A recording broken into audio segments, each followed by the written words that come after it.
بسم الله الرحمن الرحيم وإذا سألك عبادي عني فإني قريب أجيب دعوة الداع إذا دعان فليستجيبوا لي وليؤمنوا بي لعلهم يرشدون صلوات.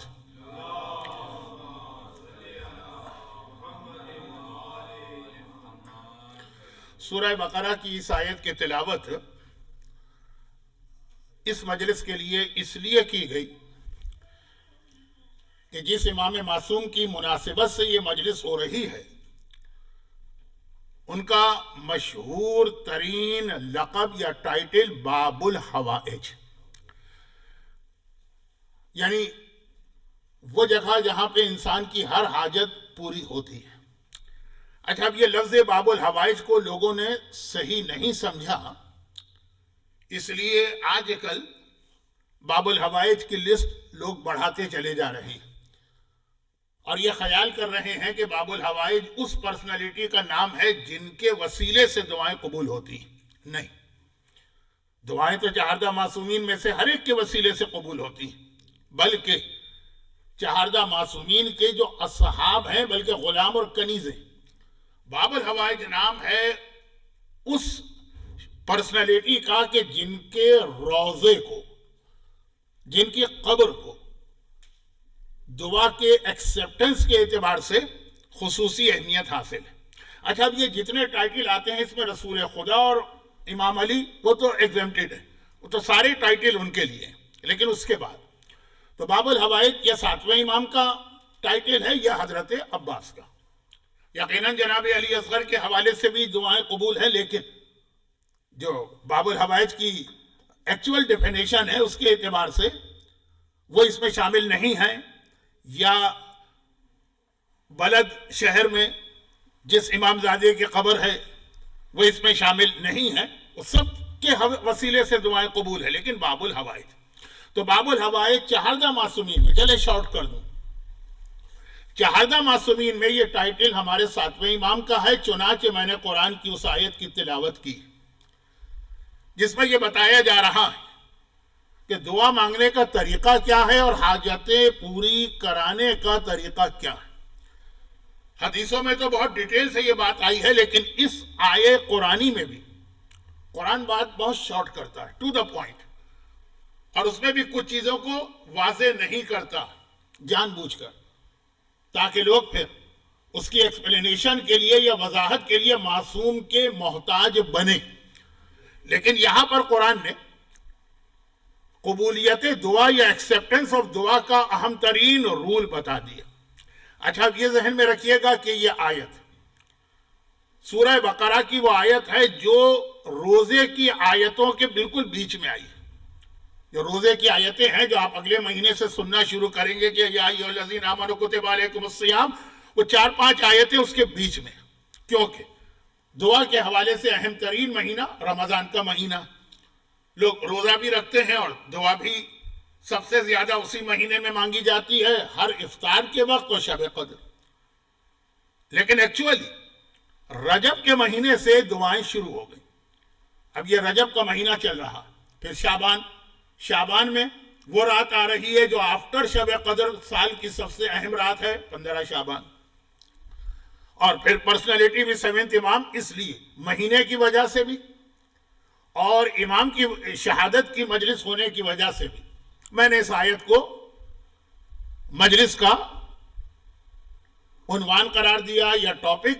آیت میں بہت ڈیٹیل ہے، اگر کبھی آپ کو موقع ملے انٹرنیٹ پہ جائیے تو علامہ رشید ترابی علی اللہ مقامہ کی ایک شام غریبہ دعا کے نام سے وہ اسی آیت پر ہے، اور پھر کیونکہ امام معصوم نے اس آیت کو کئی طرح سے ایکسپلین کیا ہے، میں تو صرف اس کے ایک لفظ کی وجہ سے آج کی اس مجلس میں اس کو تلاوت کر رہا ہوں۔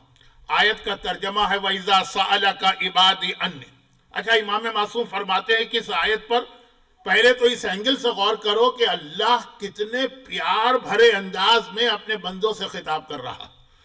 اِذَا سَأَلَكَ عِبَادِي عَنِّي، جب میرا بندہ مجھ سے سوال کرتا ہے، اور یہ جملہ بھی امام معصوم کا ابھی سے بتا دوں کیونکہ میں اس آیت کی تفسیر میں آج نہیں جا رہا ہوں، کبھی موقع ملا اور کسی رمضان میں آپ کی خدمت کا اللہ نے مجھے چانس دیا تو شاید زیادہ تفصیل آئے۔ امام نے کہا اس میں غور کرنا کہ 7 جگہ اللہ نے کیا کہتے ہیں انگریزی میں، اردو میں، عربی میں تو ضمیر کہتے ہیں، پروناؤن، لفظ میں استعمال کیا ہے، لفظ تم استعمال کیا، 7 جگہ چھوٹی سی آیت میں.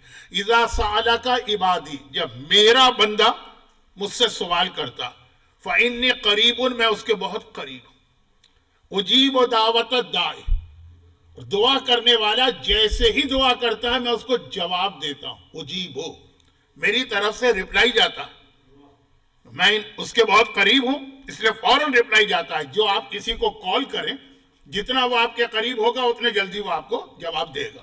فإنی قریب، مجھ سے زیادہ تو تمہارے کلوز کوئی ہے ہی نہیں. اجیب دعوت الداعی، ادھر تم نے دعا کی ادھر میں نے تمہیں جواب دیا.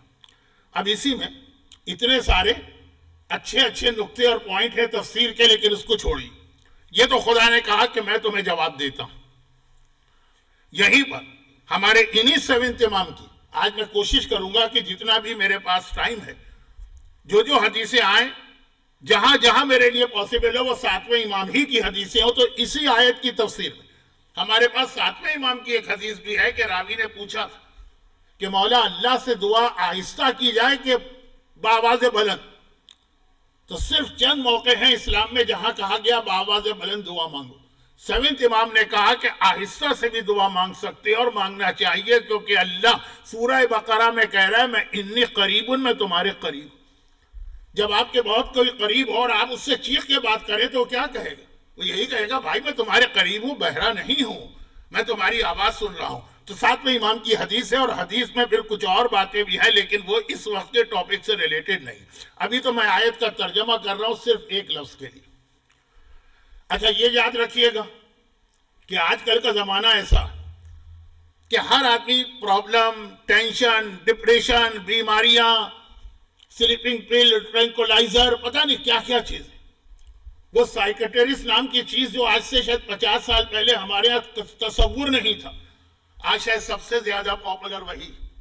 بلکہ مجھے یاد ہے کہ جس وقت یہ امریکہ میں کووڈ سے پہلے کا ایک ریسیشن آیا تھا اور میں فلوریڈا میں مجلس پڑھنے گیا تھا، تو اس وقت وہ والا اکنامک ریسیشن تھا جہاں لوگ اپنا گھر خالی چھوڑ کے بھاگ رہے تھے. گھر کی ویلیو تو زیرو ہو گئی تھی، جب انٹرسٹ ریٹ بھی زیرو تھا، گاڑیاں چھوڑ چھوڑ کے لوگ بھاگ رہے تھے. تو ایک سائیکٹرسٹ مجھے ملے، بہت پرانے میرے ان کے والد سے تعلقات ہیں. میں نے کہا کہ آج کل تو لوگوں کے پاس پیسے ہی نہیں، آپ تو خالی بیٹھے ہوں گے، اس لیے کہ وہاں تو ہماری طرح کا تو میڈیکل انشورنس، میڈیکل سسٹم نہیں ہے، بلکہ شاید یہاں بھی کور نہ ہو، مجھے نہیں معلوم. کہنے کہ مولانا آج کل تو ہمارا بزنس اتنا بڑھ گیا ہے، اتنا بڑھ گیا ہے، اتنا بڑھ گیا ہے کہ ہم نے سوچا بھی نہیں تھا. ہر آدمی غریب سے لے کے ملینر تک وہ جو اس وقت پرابلم چل رہے تھے، یہ بات ہے تقریباً جسے اکنامک کرنچ کہتے ہیں 2010 کی شاید. تو اب تو زمانہ اور خراب ہو چکا ہے، ہر جگہ کے پرابلم، ہر آدمی مصیبت و پریشانی میں. اس وقت ہمارا سہارا صرف اللہ کی ذات، دعا کے ذریعے سے.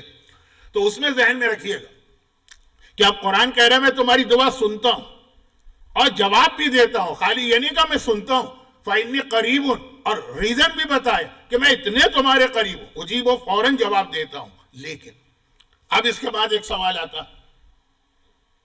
اور یہ لوگوں نے 7 امام کے حوالے سے بھی کبھی کہا، کربلا کے حوالے سے بھی کہا کہ مولانا ہم نے دعائیں مانگی ہماری دعا قبول نہیں. یہ ایک الگ، بالکل ایک الگ سبجیکٹ ہے جس پہ پورا اشرا پڑھا جا سکتا ہے. اور میں نے اشرا تو نہیں پڑھا ہے، خمسہ پڑھا. خمسہ کہتے ہیں 5 مجالس کو. تو لیکن قرآن یہاں پہ ایک بہت اہم بات بتا رہا، اور سب سے پہلی چیز تو قرآن ہے، اس کے بعد باقی چیزیں بعد میں آتی. اب خدا کہہ رہا ہے کہ میں تو تمہاری دعا پہ جواب دیتا ہوں. فَلْيَسْتَجِيبُوا لِي، تمہاری بھی ذمہ داری ہے کہ جب میں تمہیں پکاروں تو تم مجھے جواب دو. وَلْيُؤْمِنُوا بِي، اور میرے اوپر ایمان لاؤ. ایمان کا مطلب ہے یہاں پہ ٹوٹل یعنی کمپلیٹ فیتھ نہیں، یقین کہ یہ اللہ سے ہم نے مانگ لیا، ہماری بات وہاں پہنچ گئی ہے، یقیناً قبول ہوگی. لیکن اس سے پہلے ہی کہا کہ میں تمہاری آواز پہ تو جواب دیتا ہوں اور تمہارے پرابلم کو سالو کرتا ہوں. امن یجیب المضطر اذا دعا ویکشف السوء، اور تمہاری پریشانی دور کرتا ہوں.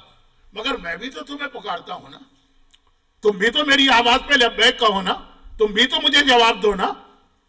اب یہ جتنے بھی الفاظ قرآن میں آئے ہیں، یا ایھا الذین آمنوا اقیموا الصلاۃ، نماز قائم کرو، اللہ ہمیں پکار رہا.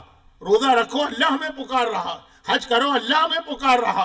حجاب کرو، اللہ ہمیں پکار رہا. مال حرام نہ کھاؤ، اللہ ہمیں پکار رہا. شراب گناہ ہے، اللہ. تو قرآن یہاں دعا کی ایک اہم ترین شرط بتا رہا، اور وہ یہ ہے کہ تم پکارتے ہو تو میں جواب دیتا ہوں، لیکن جب میں پکارتا ہوں فَلْيَسْتَجِيبُوا لِي، اگر تمہیں اپنی دعائیں قبول کروانا ہے تو تمہیں بھی میرے پکار کا، میری کال کا جواب دینا پڑے گا. اور یہاں رک کر یہ جملہ حدیث میں بھی آیا ہے، تشریح کا وقت نہیں ہے. امام نے فرمایا انسان کے بہت سارے پرابلم دور ہو جاتے ہیں بغیر کسی دعا کے، اس کی نیکی کے ذریعے سے. یہ جو نیکی ہم کرتے ہیں، یہ جو نماز ہم پڑھتے ہیں، یہ جو ہم مثلا والدین کا احترام کرتے ہیں، یہ جو ہم رشتہ دار کا حق ادا کرتے ہیں، امام کہتے ہیں اس کے ذریعے اپنی حاجتیں پوری کرواؤ. خالی ضرورت نہیں ہے کہ جوشن کبیر کی شکل میں 40 منٹ کی دعا مانگو تبھی تمہاری دعا قبول ہوگی. اور اسی طرح امام فرماتے ہیں کہ بہت سارے گناہ ایسے ہیں کہ موقع آئے گناہ کا، تم اس گناہ کو چھوڑ دو، وہ گناہ چھوڑو گے اور تمہاری دعا قبول ہوگی. بہت ہی ایک ڈیٹیل روایت ہے، میں اس کو بہت شارٹ کر رہا ہوں کیونکہ آج مجھے بہت ساری باتیں عرض کرنا ہے. ام حسبت ان اصحاب الکہف والرقیم کانوا من آیاتنا عجبا. عموماً رجب مولا کی ولادت کی محفل اور شعبان آقا حسین کی ولادت کی محفل، میں اس موضوع پہ بات کرتا ہوں جو اب میں کہہ رہا ہوں. کیا جب مولا کی ولادت ہوئی تو مولا نے قرآن کی کچھ آیتوں کی تلاوت کی. وہ آیتیں کبھی پڑھ لیجئے، اتنا کمپلیٹ میسیج ہے علی کی جانب سے. اور آقا حسین کی ولادت نہیں، جب آقا حسین کی شہادت ہوئی تو آقا حسین نے کچھ آیتوں کی تلاوت کی، جو اب تو نوحوں میں بھی آ گیا ہے، تو بچوں کو بھی پتا ہے کہ آقا کے کٹے سر نے سورہ کہف کی آیتوں کی تلاوت کی تھی. لیکن کیا پورا سورہ کہف پڑھا؟ نہیں، 5 آیتیں. 5ویں آیت یہ تھی جس کی میں نے ابھی تلاوت کی. ام حسبتم ان اصحاب الکہف والرقیم، تم کیا سمجھ رہے ہو کیا وہ جو اصحاب کہف ہیں، وہ غار والے اور رقیم والے، یہ ہماری کوئی بہت عجیب آیت ہے؟ اچھا اب اس کی تشریح نہیں کر رہا ہوں. قرآن نے 2 چیزوں ہمارے سامنے رکھا کہ وہ غار والے، ان کا واقعہ دیکھو کتنا بڑا میریکل، لیکن آقا حسین کے کٹے سر کی تلاوت اس سے بڑا میریکل. تو وہ آقا کا کٹا سر یہی بتا رہا. والرقیم، اور رقیم والے. رقیم کون ہے؟ رقیم وہ 3 نوجوان ہیں. میں تو ایک زمانے میں یہ روایت بہت پڑھ چکا ہوں اور I'm pretty sure کہ آپ نے بھی اس کو سنا ہوگا، لیکن آج کی مجلس کا جو سبجیکٹ ہے اس سے کنیکٹ کرتے ہوئے. رقیم غار والے، وہ نوجوان اصحاب کہف کہلاتے ہیں، اور وہ 3 نوجوان وہ بھی غار والے ہیں، وہ اصحاب رقیم کہلاتے ہیں. کون؟ جو ایک غار میں پھنس گئے. بارش ہو رہی تھی، غار میں گئے تھے، کیف، بہت بڑا پتھر پہاڑ کے اوپر سے گرا اور ان کا کیو اس طرح سے سیل ہو گیا جیسے کسی آدمی کو زندہ قبر میں دفن کر دیں. اور اب موت یقینی. اچھا مرنے کے بھی 2 طریقے، ایک یہ کہ اچانک موت آ جائے، اور ایک یہ ہے کہ آدمی سسک کے مرے، جو قبر میں زندہ آدمی مرتا.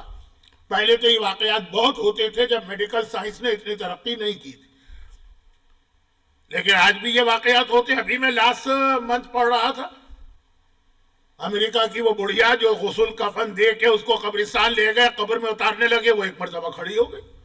خیر، تو یہ سارے فضول باتوں کا وقت نہیں ہے.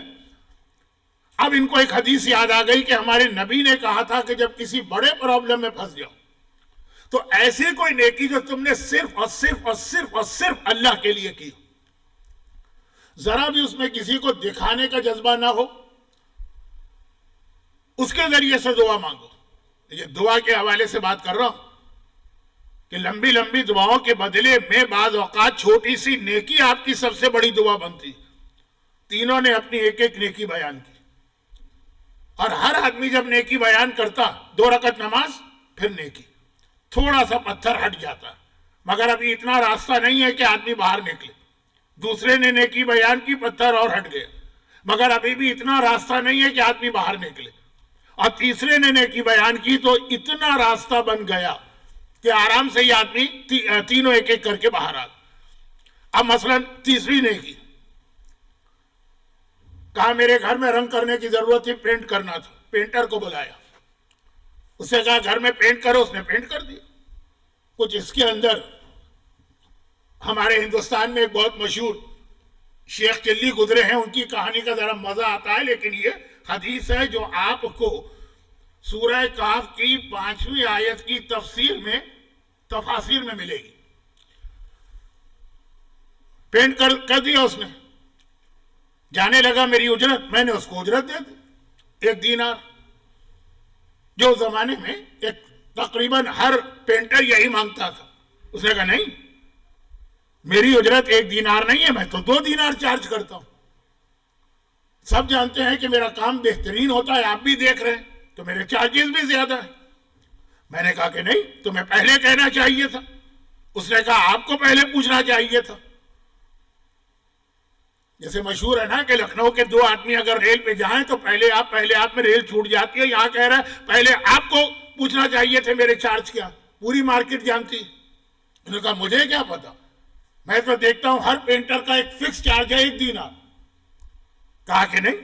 اب غصہ جب ہوتا ہے تو یہ ہوتا ہے کہ نہیں ہوتا، ہمارے ساتھ بھی کئی دفعہ ہوا، آپ کے ساتھ بھی ہوا ہوگا. پینٹر نے کہا اچھا آپ میرا حق نہیں دے رہے، مجھے نہیں چاہیے، رکھیے اپنے پاس اپنا دینار. یہ کہہ کے چلا گیا. چند دن گزرے، چند ہفتے گزرے، چند مہینے گزرے. ایک دن وہ میرے پاس آیا اور کہنے لگا کہ آج میرے گھر میں بہت پرابلم ہے کئی دنوں سے، کیونکہ اس وقت بارشیں ہو رہی تھی. کوئی کام نہیں آیا میرے پاس رنگ کرنے کا، بارشوں میں رنگ نہیں ہوتا تھا پہلے زمانے میں. اور میرے گھر میں اس وقت فاقے ہیں، میرے بچے بھوک سے بلبلا رہے ہیں، لائیے وہی 1 دینار دے دیجئے، میں اس پر راضی ہوں. اس نے اپنا 1 دینار مانگا. اچھا یاد رکھیے کہ یہ سارے پرانے واقعات ہیں جس کو آج کل کے زمانے سے نہیں سمجھیے گا. کرنسی نوٹ سارے ایک جیسے ہوتے ہیں، دینار سارے ایک جیسے نہیں ہوتے تھے، دینار میں فرق ہوتا تھا. لائیے وہی 1 دینار دیجئے، میں راضی ہوں. میں نے کہا 1 دینار؟ یہ تم دیکھ رہے ہو میرے غلام 10-15 گھوم رہے، کہاں ہاں. کہا یہ تمہارے. یہ کنیزیں دیکھ رہے ہیں جو گھر میں کام کر رہی ہیں، کہا کہ ہاں یہ تمہاری. یہ کھیت دیکھ رہے ہو نا جس میں فصلیں ہیں، یہ تمہاری. یہ جانور دیکھ رہے ہو نا، یہ اونٹ، یہ گائے، یہ بھینس، یہ تمہاری. اس نے کہا شاید آپ میرا مذاق اڑا رہے ہیں. مذاق نہیں اڑا رہا ہوں، حقیقت بتا رہا ہوں. تم تو چلے گئے غصے میں، وہ 1 دینار میرے پاس پڑا تھا. اب دیکھیں وہی شیخ چلی کی کہانی جس کا نہ وقت ہے نہ ضرورت. اتنے میں وہاں سے کوئی آدمی گزرا، مثلا وہ بکری کا بچہ بیچ رہا تھا، کتنے کا 1 دینار، میں نے خرید لی. وہ بکری تھی، پریگننٹ تھی، اس کا بچہ ہوا، پھر بچے سے بچے ہوئے تو پھر اتنے ہو گئے. مجھے تو ضرورت تھی نہیں. میں نے اس سے گائے خریدی تو گائے سے پھر گائے ہوئی تو میں نے اونٹ خریدے تو اونٹ اتنے ہو گئے کہ میں نے کھیت خریدے، کھیت اتنے ہو گئے کہ میں نے کنیزیں خریدی، کنیزیں اتنی ہو گئی کہ غلام خرید. یہ سب تمہارے 1 دینار سے. اور میں نے خود کچھ نہیں کیا، میں تو بیٹھا رہا، صرف بکری بیچنے والے کو جو وہ حاملہ بکری بیچ کے گیا 1 دینار اٹھا کے دیا. وہ تمہارا تھا، یہ سب تمہارا، یہ لے جاؤ. خدا بندہ کوئی دیکھنے والا نہیں تھا. اس ایک پینٹر کو اگر میں 1 دینار کے بدلے میں 5 دینار دیتا، وہ میرے بچوں کو دعائیں دیتا ہوا جاتا، اتنا خوش ہو کے جاتا. لیکن صرف تیری وجہ سے، کہ تو دیکھ رہا کہ سارا اس کی وجہ سے، اس لیے میں نے دیا. یہ نیکی میں نے صرف تیرے لیے کی. ادھر اس نے کہا اور ادھر غار کے منہ پر سے وہ پتھر ہٹا اور تینوں کو یقینی موت سے نجات ملی. امام معصوم کا فرمان. کتنی ایسی نیکیاں جن کے ایفیکٹ دعاؤں سے زیادہ ہوتے ہیں. میں دعاؤں کی اہمیت کم نہیں کرنا چاہتا ہوں، لیکن ہمارے ہاں جو آج کل یہ مسئلہ ہے نا، جو شرابی ہے تو وہ آ کے 2 دعائیں پڑھ کے سمجھتا ہے کہ ساری حاجتیں پوری. زانی ہے تو وہ آ کے 1 دعا پڑھ کے سمجھتا ہے کہ ساری حاجتیں پوری. دوسروں کا حق مارنے والا وہ آ کے 1 رات اعمال میں بیٹھتا ہے، سمجھتا ہے کہ ساری حاجتیں پوری. اب وہ جملہ جو حدیث کا میں پڑھتے پڑھتے رک گیا سن لیجیے۔ امام فرماتے بہت ساری دعائیں ایسی ہیں جو تمہارے منہ سے نکل کے آسمان کی جانب جانا چاہتی، لیکن جیسے پرندے کے پر پہ اگر آپ کنکر باندھ دیں وہ اڑ نہیں پائے گا۔ طاقت ہے، پر ہیں، لیکن چونکہ وہ کنکر جب تک بندھا ہوا ہے وہ اڑ نہیں پائے گا۔ تمہارا کوئی گناہ دعا کو روک لیتا، جیسے کوئی آدمی اچھلنا چاہے آپ اس کی ٹانگیں پکڑ لیں وہ نہیں اچھل پائے گا۔ اور یہی وہ میسج ہے دعاؤں کے حوالے سے جو معصومین کے روضے اور حرم کے لیے بھی آتا ہے اور باب الحوائج کے لیے بھی آتا ہے۔ اب آپ 3-4 واقعات میرے ذہن میں آ رہے ہیں، جلدی جلدی آپ تک پہنچا رہا ہوں، کیونکہ رجب کا مہینہ عمل کا مہینہ، عمل ام داؤد سے آپ فارغ ہوئے ہیں، گرچہ وہ اتنے امپورٹنٹ اعمال نہیں ہیں جتنے آج کل مشہور ہو گئے۔ اور لیلۃ الرغائب کے بارے میں تو آپ کو پتہ ہی کہ کنٹروورسی ہے، کیونککہ لیلۃ الرغائب کی کوئی روایت شیعہ نہیں ہے، ایک ہی حدیث ہے وہ اہل سنت کی ہے۔ ہمارے مراجع نے اجازت دی ہے کہ آپ اچھی چیزیں اس لیے آپ وہ اعمال کر سکتے ہیں، لیکن آج کی رات کے اعمال، پھر 15 شعبان ہے، پھر شب قدر ہے، پھر رمضان کا افطار، تو یہ ذہن میں رکھنا کہ یہ جتنی دعائیں اور حاجتیں ہیں خاص طور پر باب الحوائج، باب الحوائج نے ان کی قبولیت کی ایک شرطیں بتائی۔ یہ الگ بات ہے کہ ہم وہ شرط پوری نہ کریں، تب بھی ان کی مہربانی ہے کہ وہ ہماری حاجت بارگاہ الہی تک پہنچا دیتے، لیکن ہم سے ان کا ایکسپیکٹیشن کچھ اور ہوتا۔ 7ویں امام کے حوالے سے ایک مشہور ترین واقعہ آج کل بن گیا ہے، کیونکہ لوگ کثرت سے زیارت پہ جانے لگے۔ آج کل زیارت پہ لوگ بہت جا رہے ہیں۔ مجھے یاد ہے کہ جب آج سے 40 سال پہلے میں نے بڑا امامباڑہ کھارزر میں یہ واقعہ پڑھا تھا تو اکثر لوگوں کے لیے بالکل نیا تھا۔ میں امام کے حالات بتانا چاہ رہا ہوں، اپنی تعریف نہیں کرنا چاہ رہا، لیکن 40 سال پہلے یہ واقعہ بالکل نیا تھا۔ بلکہ مشہد میں خواجہ مسافر خانہ تھا، اس وقت اس کے انچارج ولی بھائی تھے۔ جب میں زیارت پہ گیا تو انہوں نے مجھ سے پوچھا کہ مولانا آپ نے کون سا واقعہ پڑھ دیا؟ میں نے کہا کیا ہوا؟ کہا میں اتنے سال سے یہاں پر ہوں، اس سے پہلے بھی کراچی سے زائرین آتے تھے، زیارت کی اور چلے گئے، اب تو جو آتا ہے پرچے میں یہ لکھ کے لاتا ہے کہ یہ زیارت ہمیں کرنا ہے، کوئی ٹیکسی ڈرائیور بتائیے۔ یہ 40 سال پہلے کی بات ہے، 40 بھی نہیں، 45 ایئرس۔ لیکن آج بچے کو معلوم۔ شتیتا بہت ہی مشہور واقعہ ہے جناب شتیتا کا، اور براہ راست اس کا تعلق ہمارے 7th امام سے۔ شتیتا کا واقعہ براہ راست 7th امام، یعنی اگر اب تک کی مجلس میں آپ کو یہ لگا ہو کہ شہادت کی مجلس ہو رہی ہے، 7ویں امام کا کوئی ذکر نہیں ہوا، تو 7ویں امام کے باب الحوائج لقب کو سمجھا رہا تھا بھائی، یہ براہ راست موضوع پہ بات۔ شتیتا وہ مومنہ ہے کہ جس نے اپنے مال میں سے امام کا حق امام تک پہنچوایا، اور بہت لمبا واقعہ ہے، بڑا انٹرسٹنگ واقعہ ہے، بہت سارے میسیجز اس واقعے میں۔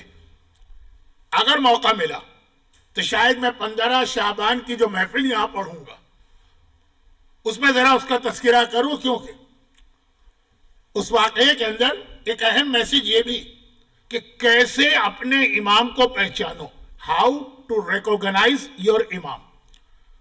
دیکھیں آج ہمارے لیے پہلے 11 امام پہچاننا کوئی مشکل نہیں، کیونکہ وہ گزر چکے ہیں۔ 12واں جب ظاہر ہوگا تو یہ بہت بڑا ہمارا امتحان ہوگا، ہم کیسے پہچانے کہ واقعی یہ سچے امام ہے کہ نہیں۔ لیکن شتیتا کے واقعے میں اس کے لیے ہنٹ ہے یا کلو ہے، وہ اگر موقع ملا، وہ وعدہ نہیں کرتا ہوں کیونکہ پتہ نہیں کتنا ٹائم مجھے اس دن ملے، لیکن فی الحال بات کر رہا ہوں کہ سیرت معصومین میں 7ویں امام کی امامت سب سے مشکل امامت تھی۔ 6ٹھے امام بعض حالات کی بنا پر، جیسے آج ہمارا چھوٹا سا بچہ بھی اس سے کہ بیٹا اماموں کے نام بتاؤ، فر بتا دے گا۔ بڑے بڑے اصحاب امام جو پلر آف دی شیعت کہلاتے ہیں، ان تک کو یہ نہیں پتا تھا کہ 6ٹھے کے بعد 7واں کون امام ہے۔ چند لوگوں کو امام نے بتایا، بہت ہی کم لوگ، بہت ہی لمیٹڈ۔ بڑے بڑے شیعہ امام کے 6ٹھے امام کے شاگرد۔ شتیتا کے واقعے میں یہی تو ہے نا کہ یہ آدمی واقعہ آپ کا سنا ہوا ہے، میں واقعہ نہیں پڑھ رہا ہوں، آپ یہ نہ سمجھے کہ میں آپ کا وقت زیادہ لے رہا ہوں۔ نیشا پور سے وہاں کے شیعوں کے مسائل کو لے کے خدمت امام میں گیا، اور ساتھ ساتھ جو ان کے واجبات تھے خمس وغیرہ، جب وہ ساری تیاری کر چکا، آخر میں شتیتا آئی۔ 30,000 دینار، دینار کہتے ہیں گولڈ کا بنا ہوا سکہ، دینار اس کو نہیں کہتے کہ نوٹ پہ لکھا ہو کہ اتنے اس رقم کے برابر سونا اسٹیٹ بینک میں رکھا ہے، نہیں، اس پہ اتنا سونا ہوتا۔ دینار مینز 50,000 درہم، درہم مینز چاندی کا بنا ہوا سکہ۔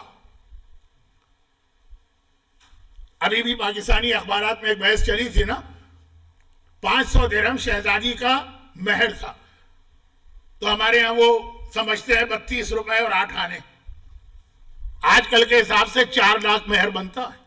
خیر، اب میں ذرا غلط موضوع پہ موضوع صحیح تھا، ٹائم صحیح نہیں ہے۔ تو درہم، اس میں چاندی 30,000 دینار، 50,000 درہم اور بہت ساری رقم۔ آخر میں شتیتا نے آ کے اپنا ایک دینار دیا، دینار بھی نہیں، درہم۔ دینار گولڈ ہے، درہم سلور ہے۔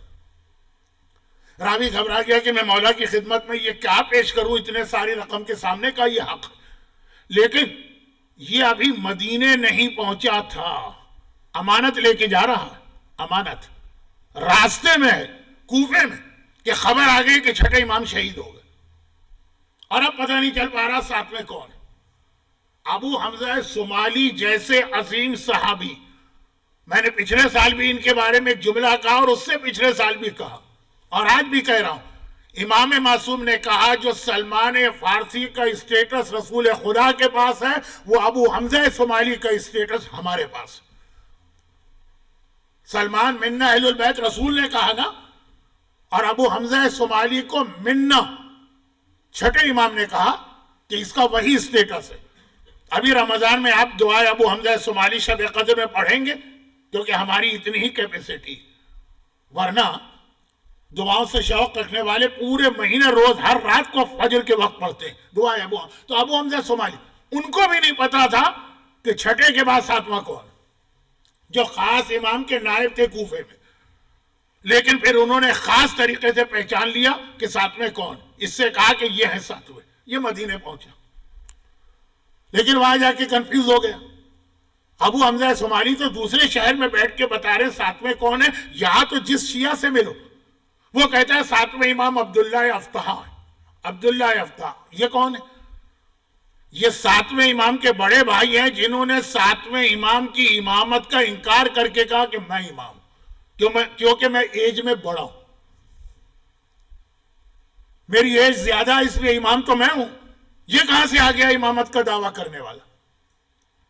اتنی ٹینشن ہو گئی خاندان میں۔ ایک جملہ کہہ دوں، ہو سکتا ہے کچھ لوگ برا مان جائیں، لیکن سوال یہ پیدا ہوتا ہے کہ میرے کتنے جملے ایسے ہیں جس پہ لوگ برا نہیں مانتے، اس پہ بھی مان جائیں۔ چھٹے امام کے ایک بیٹے عبداللہ ہیں، جو ساتویں امام پہ تہمت لگا رہے ہیں اپنے چھوٹے بھائی پر، جو وہ امام برحق ہے۔ ہمارے ساتویں امام موسی کاظم کہہ رہے ہیں جھوٹ بول رہا ہے۔ ساتویں امام کے والد کون ہیں؟ چھٹے، یہ تو کامن سینس کی بات ہے۔ والدہ کون ہے؟ حمیدہ بربریہ، جن کا تعلق اسپین سے، اندلس۔ اور یہ عبداللہ جو کہتے ہیں میں امام ہوں، اور ساتویں کو کہتے ہیں جھوٹا ہے یہ، نعوذ باللہ من ذالک، وہ کون ہے؟ وہ نجیب الطرفین سید۔ ہمارے یہاں ایک ٹرم استعمال ہوتی ہے جو ہو سکتا ہے آج کے بچے نہ سمجھیں کہ نجیب الطرفین کسے کہتے ہیں، لیکن بڑے سمجھ جائیں گے۔ عبداللہ افتح جو جھوٹے امام بنے، امام کے بیٹے ہونے کے باوجود اپنے بھائی کی امامت کا انکار کیا، وہ نجیب الطرفین سید تھے۔ ان کی ماں بھی سیدانی ہے، باپ تو ہی چھٹے امام، ساتویں امام۔ ہماری جو ٹرمینالوجی ہے اس کے اعتبار سے نعوذ باللہ نجیب الطرفین سید نہیں ہے، باپ ان کے امام معصوم ہیں، ماں ان کی اسپین سے آئی ہیں۔ بہت لمبے حالات ہیں ان کی ماں کے بھی، لیکن وہ نجیب الطرفین جھوٹا امام بنا، اور اس نے ساتویں کے خلاف میجورٹی آف شیعوں کو اپنی طرف کر لیا۔ تو یہ تو گھبرا گئے۔ اب میں شتیتا کا واقعہ نہیں پڑھنا چاہتا ہوں، کس کو نہیں معلوم؟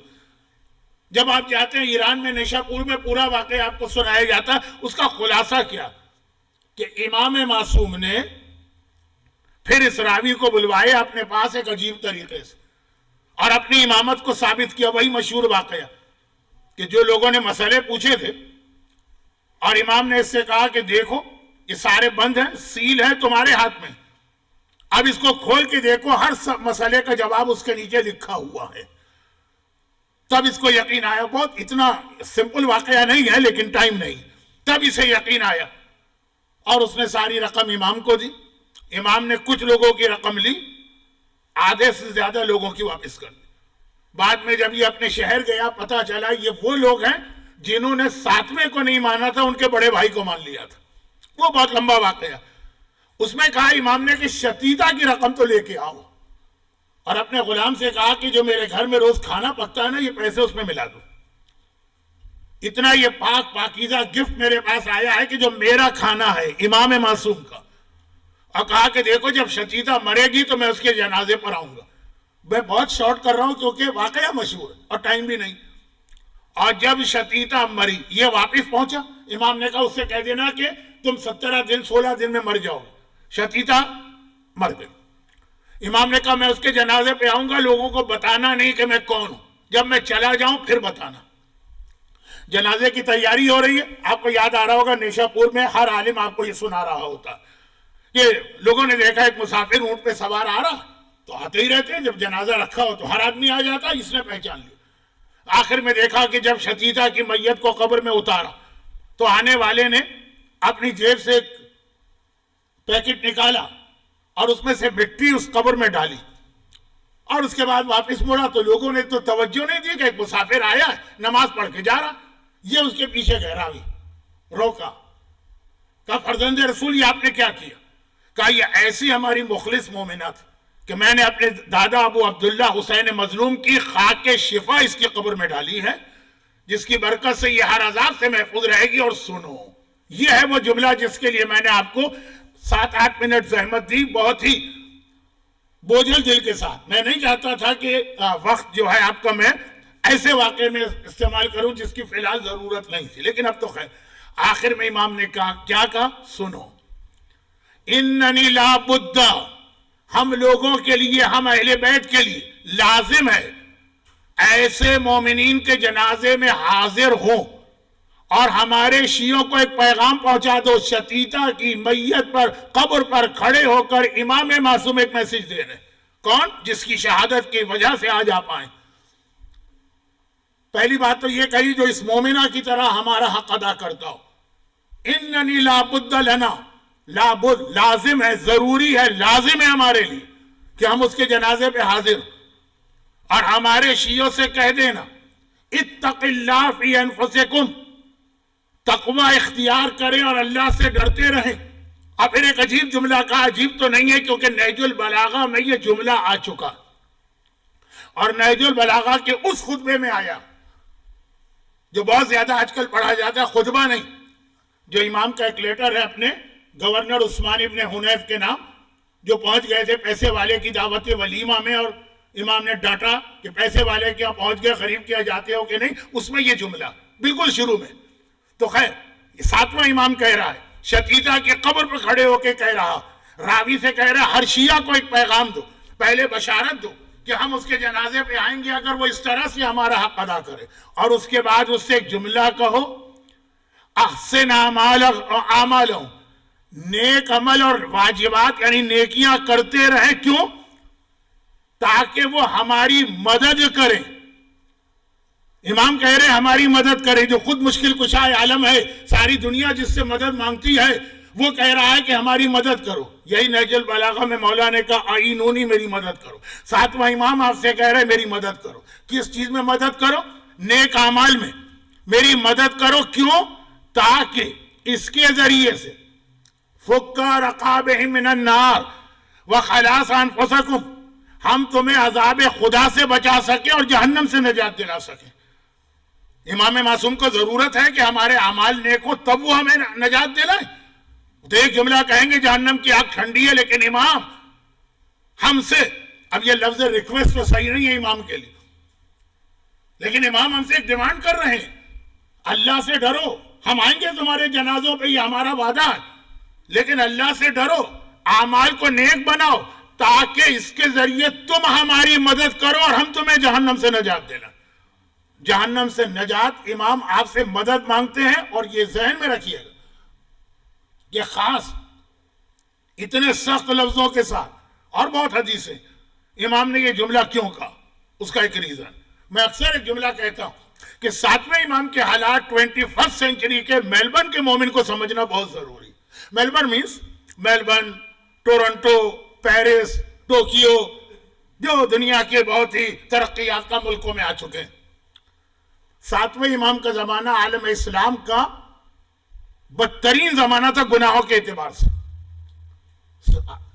7ویں امام کے زمانے کے 2 پرسنالٹیز کے نام سن لیجیے۔ ہارون رشید، اسی نے تو امام کو زہر دی۔ اگر کبھی بچپنے میں آپ نے الف لیلہ پڑھی، الف لیلتن و لیلہ، عربی مجھے آتی ہے، کوئی بات میں اعتراض نہ کرے، یا اگر آپ نے کبھی ہالی ووڈ کی فلم عربین نائٹ کا نام سنا ہوا، ہارون رشید کا زمانہ بتاتی دولت، پیسہ، اور جہاں دولت و پیسہ آتا ہے وہاں عیاشیاں ہوتی ہیں۔ اب تو خیر غریب لوگ بھی عیاشیوں میں کم نہیں ہیں، اس موبائل نے تو ایسا لوگوں کو بگاڑا، لیکن یہاں آنے کے بعد جو ہے نا، عجیب جملہ ہے، 7ویں امام ہی کی حدیث ہے، اتنی حدیثیں میرے دماغ میں ہے کہ میں تو چکرا رہا ہوں۔ امام نے کہا جو غربت کے بعد پیسہ آتا ہے سب سے پہلے اس کا دماغ خراب ہوتا ہے۔ اب یہاں آنے کے بعد کوئی ایسا فیملی پریشر بھی نہیں ہوتا۔ میں جانتا ہوں ایسے یوتھ کو جو شراب پیتے ہیں، شراب کی بڑی قسم، نہ صحیح تو بیئر تو پی لیتے ہیں، کتنے اور حرام کرتے ہیں، ٹائم نہیں ہے نہ ضرورت۔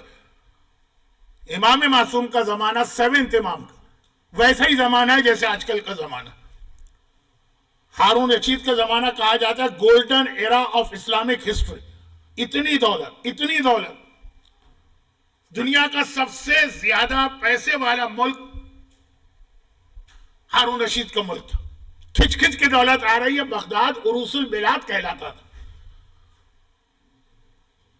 اور یہی ہارون، اس کے زمانے میں ایک شخصیت اور ہے، وہ نام بھی آپ نے بہت سنا، یہ سب 7ویں امام کے زمانے کے، بہلول دانا، جو ہمارے یہاں بہلول کہلاتے ہیں۔ کتنا ان کو بار بار، کبھی ہارون کو اور کبھی عام مسلمانوں کو میسیجز دینا پڑ رہے ہیں، لیکن زمانہ ایسا ہے کہ گردن کٹ گیا تو ذرا پاگل بن کے۔ بہلول دانا بہت سنا ہوگا آپ نے، بہلول دانا، وہ بہلول ہے لیکن بہلول سمجھیے۔ اچھا، فار جرنل نالج اونلی ایک جملہ کہہ دوں، بہلول یا بہلول کوئی ایک پرسنالٹی نہیں ہے۔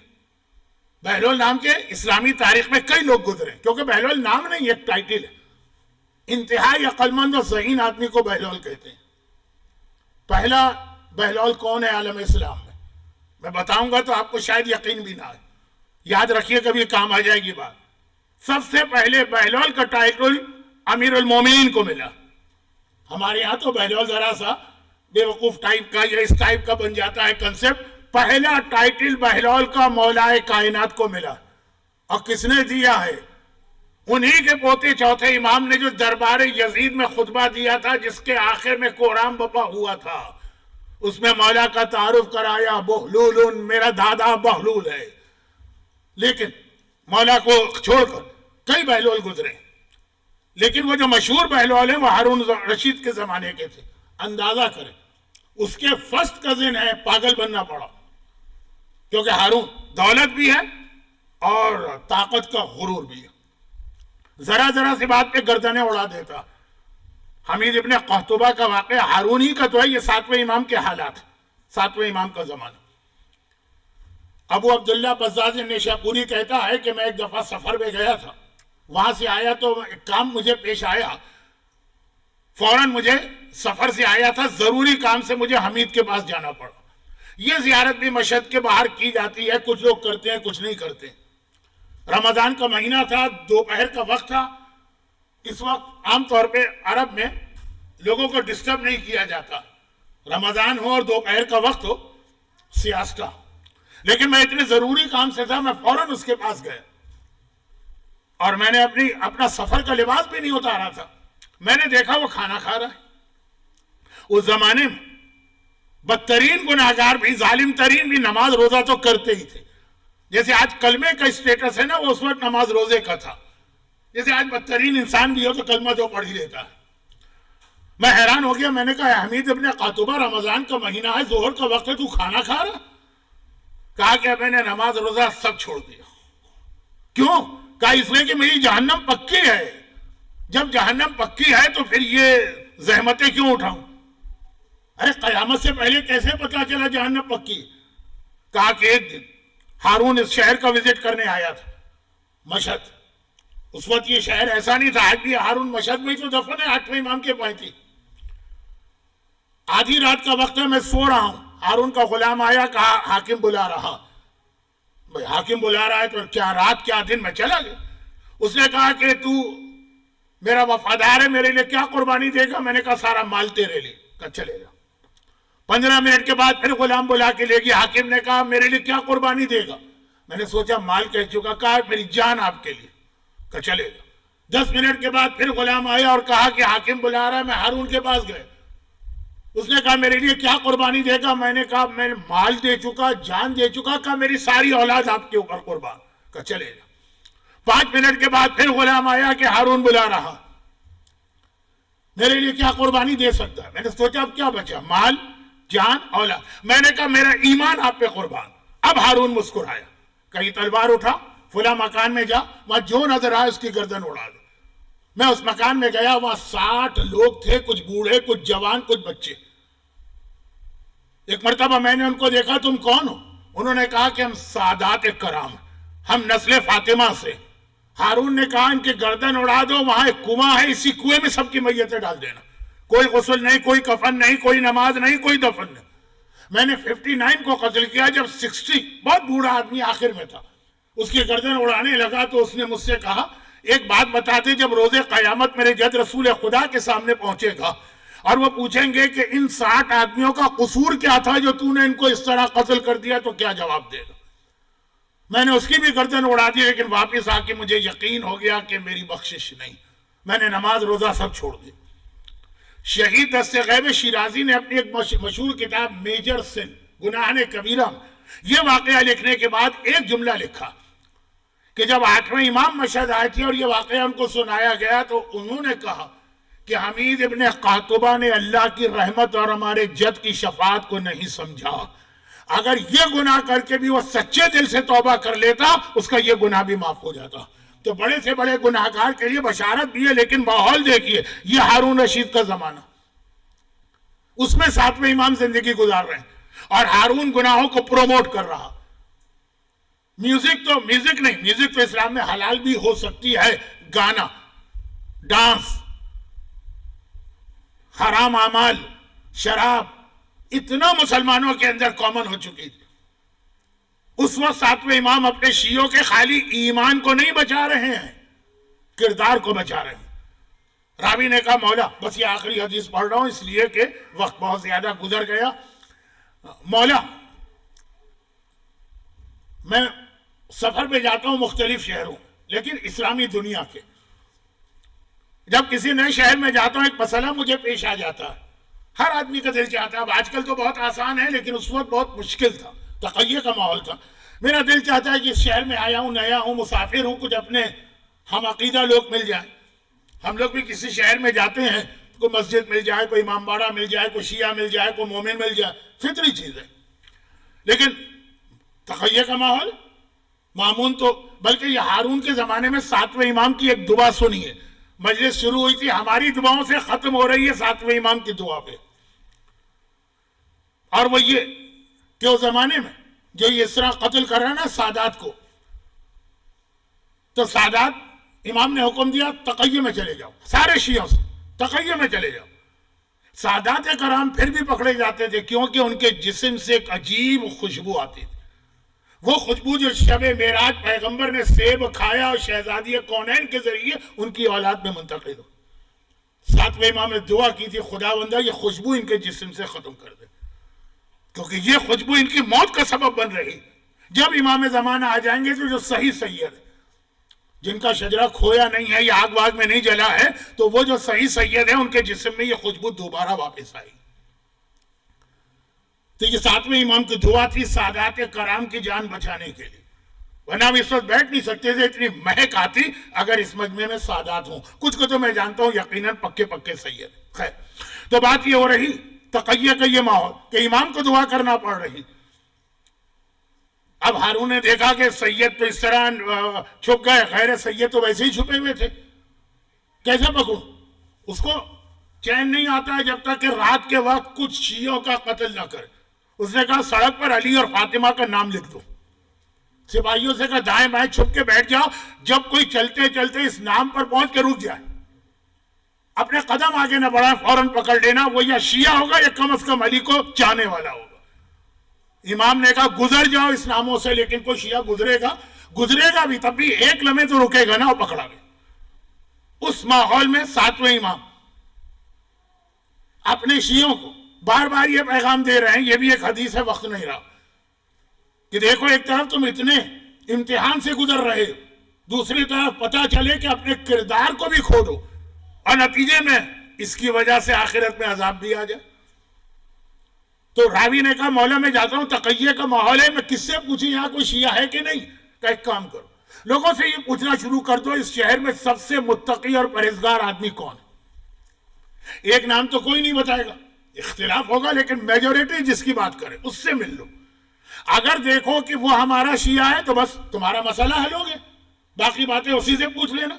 اور اگر دیکھو کہ نہیں اس کے دل میں ہماری محبت یا وہ ہمارا شیعہ نہیں، وہ یقین کر لینا اس شہر میں ہمارا کوئی شیعہ نہیں. راوی نے کہا کوئی شیعہ نہیں ہے؟ امام نے کہا نہیں، کیونکہ اگر 1,00,000 اس زمانے کی ڈیموگرافی کے اعتبار سے 1,00,000 بہت بڑی چیز ہے، 1,00,000 کے شہر میں بھی ہمارا شیعہ بیٹھے تو تقوی میں، پرہیزگاری میں، خوف خدا میں، گناہ سے بچنے میں، عبادت میں کوئی اس سے آگے جا ہی نہیں سکتا. دیکھیں امام معصوم، اتنی سخت حدیث 7ویں امام کی کیوں آ رہی؟ کیونکہ ہارون کردار بگاڑ رہا ہے، امام کردار بچا رہے. اور میں نے کہا نا کہ اس وقت کے ماحول دنیا کا وہی، اس وقت آپ کے عقیدوں پہ اتنا حملہ نہیں ہے جتنا آپ کے کردار پہ حملہ. دیکھیے مجھے تقریباً کوارٹر آف سینچری تو میلبرن میں ہو گئے، 25 سال.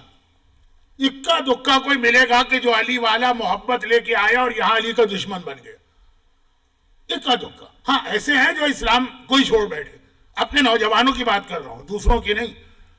یا اللہ پر ان کا اعتقاد کم ہو گیا، یا قیامت کا مذاق اڑانے لگے، ایسے لوگ ہیں. لیکن 25 سال شاید انگلیوں پہ گنے جائیں ایسے لوگ جو علی کی محبت لے کر آئے اور اب علی کی محبت چھوڑ بیٹھے، وہ ان کے اندر باقی.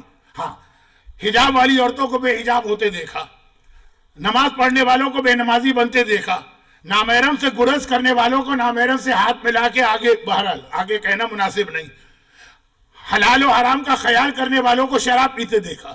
یہ 25 سال میں بہت کچھ دیکھا. کمیونٹی کہاں سے کہاں جا رہی ہے. تو اس وقت عقیدے سے میری مراد ہے محبت علی، وہ اتنی خطرے میں یہاں نہیں. ہاں ہمارے یہاں پاکستان میں ہے، ہمارے ہندوستان میں ہے، جہاں اتنے خبیث دشمنان اہل بیت اپنا پروپیگنڈا کر رہے، یہاں اتنا نہیں. یہاں یا تو قیامت پر شک ہوگا، یا خود اسلام کے بارے میں آدمی مشکوک ہو جائے گا، اور یا کردار بگڑے گا. یہ 7ویں امام کا زمانہ تھا، اور امام قید خانے میں رہ کر بھی لوگوں کا کردار بنا رہے تھے. یہی برداشت نہیں ہو سکا، ہارون سے آخر وقت آ گیا. امام کی شہادت 22 رجب کو دیے ہوئے زہر سے ہوئی، یا شب 25 رجب کے اس ظلم سے ہوئی جس کو بیان کرنے کی بھی ہمت نہیں. میں صاحب اہل بیت کے میں ایک اصول ہے مراجع کا کہ اگر کوئی ایسی مصیبت ہے جس کے بیان میں توہین اہل بیت ہو رہی ہے، اس کو بیان کرنے کی اجازت نہیں. آپ یہ نہیں کہہ سکتے کہ جی یہ تو تاریخ میں لکھا ہے، یہ تو ان کی مصیبتیں ہیں. آج کل شہزادی کونین کے ایسے ایسے مسائل پڑھے جا رہے ہیں، میں پڑھنے والے پہ حیران ہوتا ہوں، اس کو اتنا سینس نہیں کہ تم یہ مسائل پڑھ رہے ہو، یہ شہزادی کی شان میں گستاخی کر رہے. جی کتاب میں لکھا، کتاب میں جو لکھا ہے ہر چیز پڑھنا ضروری نہیں ہے. کیا باقی مسائل کافی نہیں ہے لوگوں کو رلانے کے لیے؟ تو 7ویں امام کی شہادت کے 2 طریقے، ایک طریقہ ایسا ہے جس کو میں بیان ہی نہیں کر سکتا، توہین اہل بیت.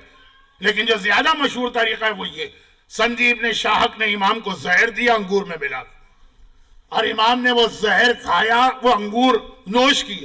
نتیجہ یہ نکلا کہ سارے بدن میں وہ زہر دوڑتا چلا گیا، ورم آیا، لیکن ایسا زہر تھا کہ 3 دن کے بعد اس کے آثار ختم ہو جاتے تھے، آدمی مر جاتا۔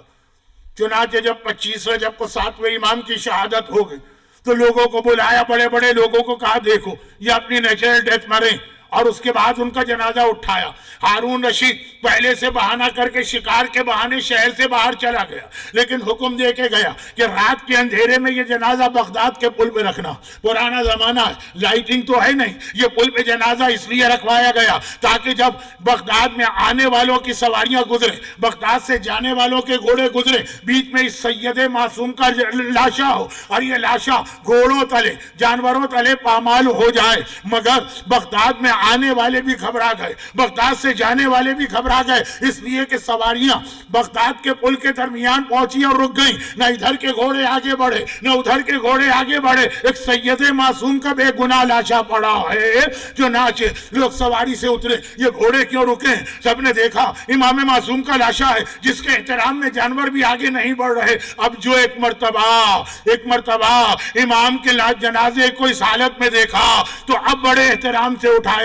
ہارون کا اپنا چچا آ گیا اور اعلان کرتا ہوا چلا، معصوم ابن معصوم کے جنازے کو دیکھو، یہ 7ویں امام کا امتحان تھا۔ 14 سال قید میں رہے، ہتھکڑیاں پہنی، بیڑیاں پہنی، اس قید خانے میں رہے کہ پنڈلی کا گودا تک ایک مرتبہ گھل کے رہ گیا، لیکن اللہ نے یہاں امتحان روک دیا اور کہا بس یہ امتحان یہیں پر ہوگا۔ لیکن ہائے، وہ اسی 7ویں امام کا جد ہے جس کا لاشا میدان کربلا پہ پڑا ہے اور گھوڑے دوڑ رہے ہیں۔ یہ وہ منظر تھا جو بہت پہلے حسین اپنی نانی ام سلمہ کو دکھا چکے تھے۔ 28 رجب کو جب حسینی قافلہ چل رہا تھا، حسین نے بیویوں کو سواریوں میں بٹھا دیا اور آخر میں خود خاندان کی بزرگ خواتین کو آخری سلام کرنے آئے۔ جس وقت اپنی بوڑھی پھوپھی کے پاس پہنچے، ام ہانی نے دیکھا، گھبرا کے کہا بیٹا تو نے سفر کا لباس پہنا ہے، کہاں جا رہا ہے؟ کہیں نہ جا، میں 3 دن سے جنوں کے رونے کی آواز سن رہی ہوں۔ یہ وہی آواز ہے جو تیرے بابا کی شہادت کے وقت سنی، جو تیری ماں کی وفات کے وقت سنی، جو تیرے بھائی کے کلیجے کے ٹکڑے ہوتے وقت سنی تھی۔ ام ہانی کا جملہ سنا، حسین نے کہا کہ پھوپھی میں بابا ہی سے کیے ہوئے وعدے کو پورا کرنے جا رہا، اور آخر میں پہنچے ام سلمہ کے بعد، جنہوں نے فاطمہ زہرا کے بعد حسین کو گودیوں میں پالا ہے۔ ام سلمہ بھی گھبرا گئی، کہا بیٹا کہاں کا ارادہ ہے؟ جا، میں نہیں روکتی، لیکن عراق کا قطن نہ جا، کیونکہ میں نے تیرے نانا سے سنا ہے جب میرا حسین عراق کی جانب جائے تو اس طرح الوداع کہنا جیسے مرنے والوں کو الوداع کہتے ہیں۔ حسین نے کہا نانی آپ نے تو خالی سنا ہے، کہ یہ تو میں آپ کو دکھا بھی دوں۔ ام سلمہ نے تڑپ کے کہا بیٹا دکھا تو۔ ایک بار حسین نے ام سلمہ کی آنکھوں پہ ہاتھ رکھے، یہ 28 رجب کی روایت پڑھ رہا ہوں، ایک مرتبہ آنکھوں پہ ہاتھ رکھے، ام سلمہ نے دیکھا میں مدینے میں بیٹھی ہوں، ساری زمینیں ہٹ گئی، ایک بے آب و گیا میدان میرے سامنے ہے جہاں جگہ جگہ کچھ لاشیں زمین پہ پڑے ہیں۔ ایک بار ام سلمہ نے گھبرا کے کہا بیٹا یہ کس کا لاشا ہے جس کے ٹکڑے الگ الگ نظر آ رہے؟ کہا نانی یہ آپ کے حسن کا لال قاسم ہے۔ ام سلمہ نے گھبرا کے کہا تو یہ کون سی زمین ہے؟ کہا یہ کربلا کی زمین ہے۔ ام سلمہ گھبرا گئی، بیٹا یہ کون نوجوان ہے جو کلیجے پہ برچھی کھا کے گھوڑے سے گر رہا ہے؟ کہا نانی یہ آپ کا اکبر ہے جو کلیجے پہ برچھی کھا کے گرا۔ ام سلمہ کی نگاہ پڑی، ایک مرتبہ گھبرا کے کہا اور بیٹا یہ کون شخص ہے جس کا چہرہ نظر نہیں آ رہا کیونکہ سارے چہرے پہ خون لگا ہے، ہاتھوں پہ ایک ننھا لاشا ہے، یہ بچہ پہچانا نہیں جا رہا؟ کہا نانی یہ آپ کا حسین ہے جو اپنے اصغر کو پانی پلانے لایا اور تیر دغا کھایا۔ اور آخر میں گھبرا کے ام سلمہ نے کہا بیٹا یہ کون بی بی ہے جو خیمے سے گھبرا کے نکلی ہے، کبھی اس لاشے کو دیکھتی ہے کبھی مدینے کو دیکھتی ہے؟ کہا نانی نہیں پہچانا، ارے یہ آپ کی زینب ہے جو اپنے بھائی کا گلا کٹنے کا منظر اور لاشے پہ گھوڑے دوڑنے کا منظر دیکھ رہی ہے۔ ماتم حسین۔